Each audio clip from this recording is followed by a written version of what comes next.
uh, in today's parlance, took on a surgical strike, right? Straight away getting into the compulsory license. In India, what happened? And so lawyers are known to be practical, and professors are known to be in ivory towers, right? Theory and practice. So let me first tell me what is ivory tower here. So, and where does the practice? He has already started. I think the other two are going to also strike on it.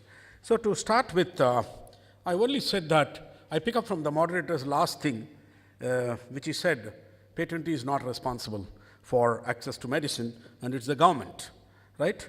And let me also tell you what are the world different governments are doing as far as compulsory license is concerned.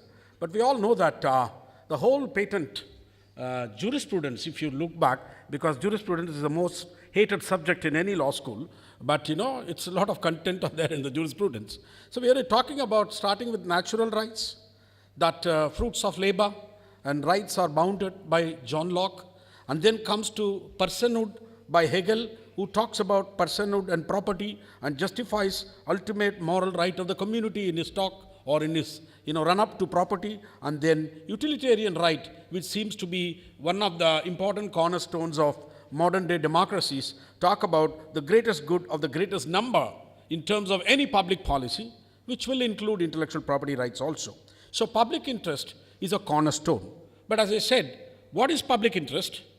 As defined by different perspective, what is exactly the public interest seems to be more often like the elephant and the five blind men, trying to figure out what is public interest, where the polarities do happen. Having said this, I would say that, in my opinion, the current discourse which is going on internationally is also what does intellectual property leads to development. That's a very crucial part when we are really talking about a real world of north-south divide. So obviously it's also understood in WIPO and many other discussions. Incentive is important, very, very crucial for IP to exist, and also it doesn't exist in isolation. Access seems to be equally important. How do you juggle this? How do you balance this? This is where probably we need to look at how public interest as well as patent rights are being stitched.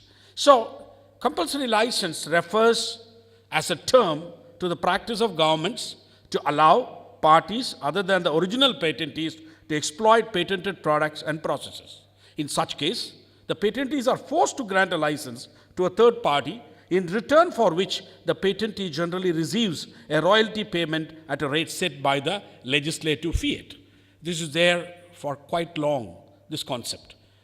So it is not basically removing the patent right, but we are really talking at circumstances, at certain situations, how does government reacts. After all, end of the day, all IP rights, especially patent right, is a legislative right which has been given by the government. And when you say government has to take care, not only it cannot simply, all governments cannot really produce medicine and distribute medicine to everyone, they may be intervening at certain points.